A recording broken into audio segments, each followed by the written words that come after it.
അങ്ങനെ യാത്രയുടെ 3-ാം ദിവസം. കഴിഞ്ഞ ദിവസങ്ങളിലേതുപോലെ തന്നെ ഒരു നൈറ്റ് മാത്രം സ്റ്റേ ചെയ്ത ശേഷം 3-ാം ദിനം ജഗത്ത് നിന്നും അന്നപൂർണ്ണ സർക്യൂട്ട് കണ്ടിന്യൂ ചെയ്തു.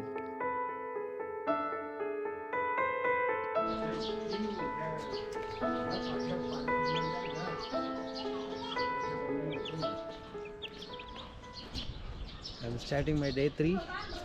ബാക്ക് പാക്കെല്ലാം സെറ്റാണ്, എല്ലാം പാക്ക് ചെയ്തു. ഇതാണ് ഞാൻ താമസിക്കുന്ന സ്ഥലം. ഇന്നലെ ഞാൻ വീഡിയോ കാണിച്ചിരുന്നു.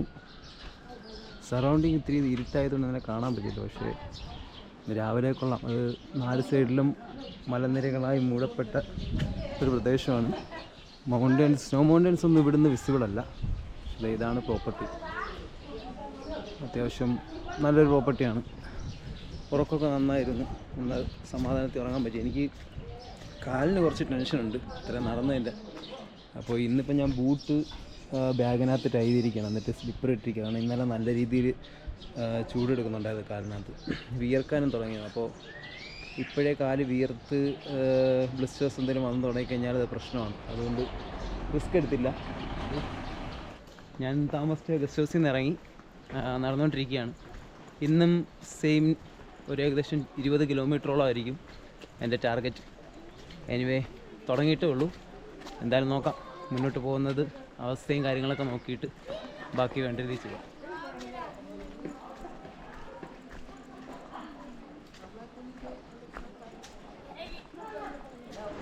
ഞാൻ നടന്നു തുടങ്ങിയിട്ട് 10-20 മിനിറ്റ് ആയുള്ളൂ. പക്ഷേ കൊള്ളാം, നല്ല വെതറാണ്. സൂര്യപ്രകാശം ചൂടെടുക്കുന്നുണ്ട്. ഞാൻ വിയർത്തും തുടങ്ങി. അപ്പോൾ നടന്നു വരുന്ന വഴിക്കാണ് ഒരു ബ്യൂട്ടിഫുൾ വാട്ടർഫോൾ ഉണ്ട്, ഞാൻ കാണിക്കാം. ശ്യാംജി വാട്ടർഫോൾ എന്നാണ് എൻ്റെ പേര്. ജഗത്ത് നിന്ന് ഈ പറഞ്ഞ ഞാൻ തരാപ്പാനി പോകുന്ന വഴിക്കാണ് ഈ വാട്ടർഫോൾ.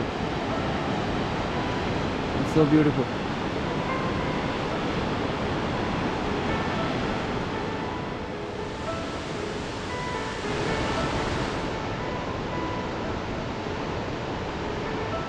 ഇവിടെ മെയിൻ റോഡിൽ നിന്ന് വീണ്ടും ട്രക്കിംഗ് റോഡിലോട്ട് കയറുകയാണ്, കാണിക്കാം. അതിപ്പം കുറച്ച് കൺസ്ട്രക്ഷൻ വർക്കൊക്കെ നടക്കുന്നതുകൊണ്ട് ബോർഡ് എടുത്തവർ മാറ്റി വെച്ചിരിക്കാം. പക്ഷേ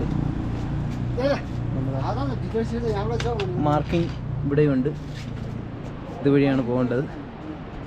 സോ ഇനി കുറച്ച് നേരം സമാധാനപരമായ കുറേ സ്റ്റെപ്പുകളായിരിക്കും.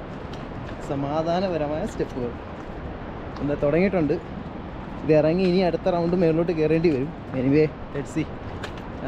റോഡിൽ നിന്നും വണ്ടികളുടെ തിരക്കിൽ നിന്നൊക്കെ മാറി വളരെ പീസ്ഫുള്ളായിട്ടുള്ള ട്രക്കിംഗ് റൂട്ട് കയറിയിരിക്കുകയാണ്.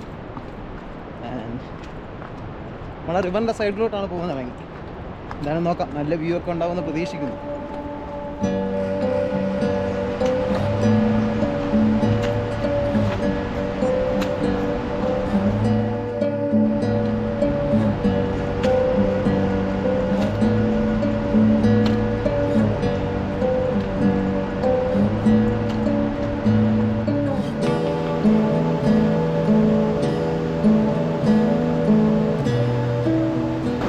ട്രക്കിംഗ് റൂട്ടിലോട്ട് കയറാനുള്ള വഴിയാണ് ഇപ്പോൾ നമ്മൾ റിവർ ക്രോസ് ചെയ്യുന്നത്.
ലാസ്റ്റ് ഞാൻ വീഡിയോ എടുത്ത താഴെ നിന്നായിരുന്നു.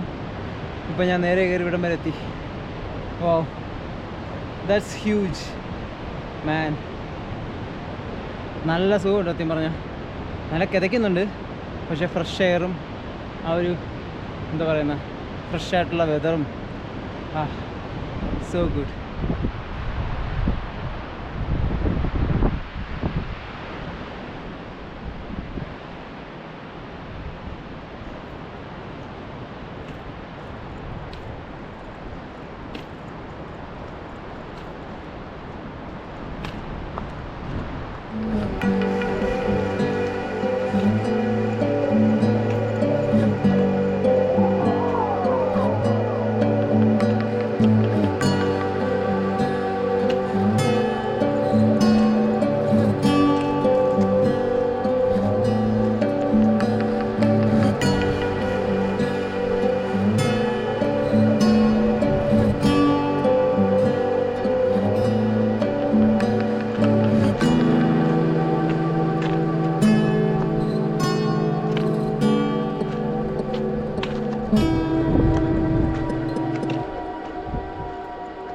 ഏകദേശം ഉച്ചയോടെ ട്രെക്കിംഗ് റൂട്ടിൽ തന്നെ സമാധാനപരമായ ഒരു സ്ഥലത്ത് ബ്രേക്ക് എടുക്കാൻ നിർത്തി. അവിടെ തന്നെ ഞാൻ എൻ്റെ ലഞ്ചും കഴിച്ചു. ജനവാസമുള്ള പ്രദേശമല്ല, വളരെ നല്ല കാഴ്ചയും തണുത്ത കാറ്റും. That was an amazing spot. Bread with a view.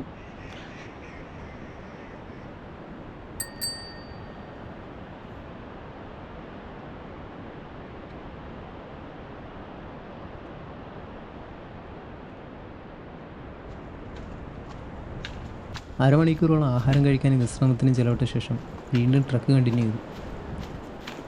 രാവിലെ മുതൽ കയറ്റം കയറലായതുകൊണ്ട് തന്നെ അധികം ദൂരം പിന്നിട്ടിട്ടില്ല.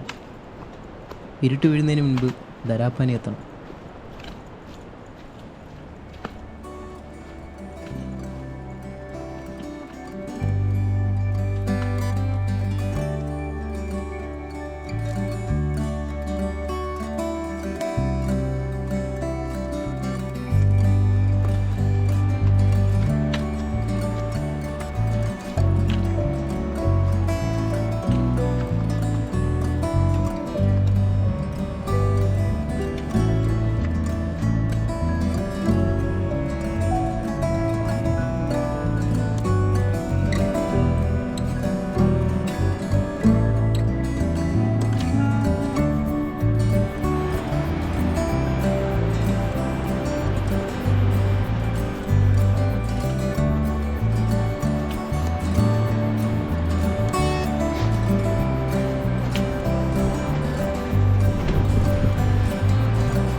താൽ വില്ലേജ് എത്തിയതോടെ ട്രെക്കിംഗ് പാത്ത് വീണ്ടും റിവറിൻ്റെ സെയിം ലെവലെത്തി. ഒരു ചെറിയ വില്ലേജാണ്. ഭൂരിഭാഗം ആളുകളുടെ അതിജീവനം ടൂറിസം തന്നെയാണ്. റൂട്ട് മാപ്പ് പ്രകാരം നദിയുടെ വശത്തുകൂടിയുള്ള ട്രെക്കിംഗ് പാത്ത് തന്നെ ഞാൻ കണ്ടിന്യൂ ചെയ്തു. സമാധാനപരമായി ഒഴുകുന്ന നദിയും മഞ്ഞു പുതച്ച് നിൽക്കുന്ന മലനിരകളും അതൊരു ഭംഗിയുള്ള കാഴ്ച തന്നെയാണ്. ചെറുതായിട്ടൊന്ന് വഴി തെറ്റിയോ എന്നൊരു സംശയം. താൽ എന്ന് പറഞ്ഞൊരു വില്ലേജിലെത്തി. അപ്പോൾ താൽ വില്ലേജ് ക്രോസ് ചെയ്തിട്ട് വേണം കുറച്ചുകൂടെ മുന്നോട്ട് പോയിട്ട് ഒരു ബ്രിഡ്ജോ എന്തോ മറ്റോ ക്രോസ് ചെയ്ത് മെയിൻ റോഡിൽ ഇറങ്ങാൻ. കാരണം ട്രെക്കിംഗ് റൂട്ട് അവിടുന്ന് പിന്നെ ഡീവിയേറ്റായി മറ്റേ മെയിൻ റോഡിൽ ജോയിൻ ചെയ്യാണ്. ഞാൻ താൽ ക്രോസ് ചെയ്ത് നടന്ന് വന്നിട്ട് ഒരു ബ്രിഡ്ജ് കണ്ടു. പക്ഷേ ആ ബ്രിഡ്ജ് അപ്പുറത്ത് ജോയിൻ ആവുന്നിടത്ത് മുകളിലേക്ക് കയറാനുള്ള വഴിയില്ല. അപ്പോൾ അത് പകുതി കൺസ്ട്രക്ഷനിൽ നിർത്തിയിരിക്കുക അവർ. ബ്രിഡ്ജ് അവിടെ ഒന്ന് എൻഡ് ആവുന്നുണ്ട്, പക്ഷേ അവിടുന്ന് നടന്ന് ഈ പറയുന്ന റൂട്ടിലോട്ട് കയറാനുള്ള വഴി അവിടെ അത്ര ഭാഗം കൺസ്ട്രക്ഷൻ നടന്നിട്ടില്ല. ദാറ്റ് മീൻസ് അങ്ങ് എൻഡിൽ ചെന്ന് കഴിഞ്ഞാൽ ഞാൻ അവിടെ സ്റ്റക്കാണ്. അതുകൊണ്ട് ഞാൻ അതിൽ കയറിയില്ല. പകരം സൈഡിലുള്ളൊരു വഴി നടന്നു വരികയാണ്. പക്ഷേ ഇതെങ്ങോട്ടാണ് പോകുന്നതെന്നുള്ളൊരു ഐഡിയ ഇല്ല. എനിവേ നോക്കാം. വഴി തെറ്റിയതാവാൻ സാധ്യത കുറവാണ്. But will see. Hopefully I will reach safe. Oh man, ഈ യൂണിവേഴ്സ് എപ്പോഴും നമുക്ക് എന്തെങ്കിലുമൊക്കെ ഒരു ടിപ്സ് തന്നുകൊണ്ടിരിക്കും നമ്മളെ വഴി തെറ്റിക്കാതിരിക്കാൻ. സാധാരണ കുറഞ്ഞ ഞാൻ കണ്ടുപിടിച്ചിട്ടുണ്ട്. എനിക്ക് തോന്നുന്നു മുൻപേ പോയ ആൾക്കാരുടെ ആണെന്ന് തോന്നുന്നു. ദേ ഒരു ഹൈക്കിംഗ് സ്റ്റിക്കിൻ്റെ ചെറിയ പാട് ഞാൻ അവിടെ കാണുന്നുണ്ട്. അതെ, വീണ്ടും ഉണ്ട്, വേറെ ഉണ്ട്. അപ്പം എനിക്ക് തോന്നുന്നു വഴി തെറ്റിയിട്ടില്ല ഗൈസ്. മുന്നിൽ ആരോ ഉണ്ട്. എനിക്ക് തോന്നുന്നു ഈ താൾ വില്ലേജിൽ നിന്നോ ആ ഏരിയയിൽ എവിടുന്നെങ്കിലും ഏതോ ഹൈക്കേഴ്സ് സ്റ്റാർട്ട് ചെയ്തിട്ടുണ്ട്. കഴിഞ്ഞ ദിവസങ്ങളിലൊന്നും ഞാൻ ആരെയും കണ്ടിട്ടില്ല. അപ്പോൾ എൻ്റെ മുന്നിൽ ആരോ ഉണ്ട്. ഓക്കെ, അപ്പോൾ ഞാൻ കറക്റ്റ് വേയിലാണ്, കുഴപ്പമില്ല. ആശ്വാസമായി. ഓയേ, ഈ പാറയ്ക്കത്തെ കാർവിങ്സ് ഉണ്ടോ? ഇത് ഇവിടെയും നല്ല ആർക്കണൊക്കെ കാർവ് ചെയ്ത് പോയിട്ടുണ്ട്. അത് വെള്ളം ഒഴുകിയിട്ടുണ്ടാവാനാണ് സാധ്യത. ദാറ്റ് മീൻസ് ഈ ഹൈറ്റ് വരെ പണ്ടെപ്പോഴോ വെള്ളം ഒഴുകുന്നുണ്ടായിരുന്നു. അങ്ങനെ ആയിരിക്കാം, ഐ ഗസ്. കാരണം നിരന്തരം വെള്ളം ഒഴുകുമ്പോഴാണ് ഇതുപോലുള്ള കാർവിങ്സ് ഉണ്ടാവാറുള്ളത്. യെസ്. പിന്നീട് കാലാവസ്ഥയുടെ പ്രശ്നം കാരണം വെള്ളത്തിൻ്റെ ലെവൽ താന്നു പോയതായിരിക്കാനാണ് സാധ്യത. I am in a situation. ഒയ്യോ ഒയ്യോ, ഞാൻ കേട്ടിട്ടുണ്ടോ അവർ ചിലപ്പോൾ എത്തി വയലൻ്റ് ആകുമെന്ന്. എങ്ങനെ സ്റ്റക്കായിട്ട് നിൽക്കുകയാണ് ചത്ത പോലെ. ക്യാമറ മാത്രമേ തിരിയുന്നുള്ളൂ. അവന്മാരുടെ ഉദ്ദേശം എന്താണെന്ന് അറിയില്ല. അപ്പോൾ അതൊക്കെ നൈസായിട്ടിൻ്റെ ഇടയ്ക്കൂടി ഊരി പോകണം. അവൻ്റെ നോട്ടം അത്ര ശരിയല്ല. ഇരിക്കലടാ മോനെ, ഞാനങ്ങ് പൊക്കോളാവേ. ഗൈസ്, അവസാനം ഞാൻ താഴെ ചാടേണ്ടി വന്നു ഗൈസ്. പോയി ഇതിലേക്കൂടെ എങ്ങനെയാലും പൊത്തിയായിട്ട് രക്ഷപ്പെടണം.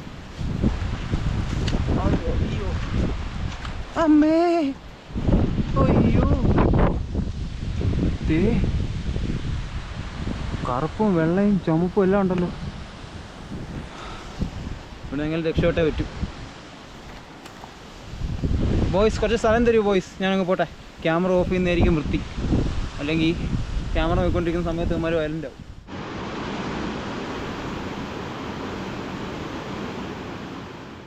തലനാഴിലേക്കുള്ള രക്ഷപ്പെടലെന്നൊക്കെ പറയാം. ഞാൻ വന്ന വഴിതേ അതാണ്. അവിടെ ഒരു ചെറിയ കൈവരി കാണാം. അതിലേ നടന്ന് അവിടെ വരെ എത്തിയപ്പോൾ ആ കാടിൻ്റെ മറ്റേ ചൂരലോ അങ്ങനെ എന്തോ സാധനമാണത്. മുളയല്ല, പക്ഷേ കനം കുറവാണ്. അപ്പോൾ അതിൻ്റെ ആ കാടുണ്ടല്ലോ, അവിടെ എത്തിയപ്പോഴത്തേക്കും സ്റ്റക്കായി. അവിടെ നിന്ന് ഇങ്ങോട്ട് വഴിയില്ല.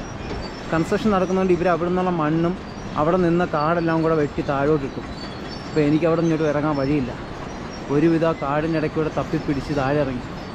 എൻ്റെ ഏറ്റവും വലിയ പേടി ഈ മേളിൽ നിൽക്കുന്ന ഡാവ മെഷീൻ കൊണ്ട് എന്തെങ്കിലും പുള്ളി താഴോട്ടിടുന്നുണ്ട്. ഇതുപോലെ പുള്ളി വാരിയിട്ടാണ് അവിടെ മൊത്തം നിറഞ്ഞ് ഫുള്ള് മൂടി കിടക്കുന്നത്.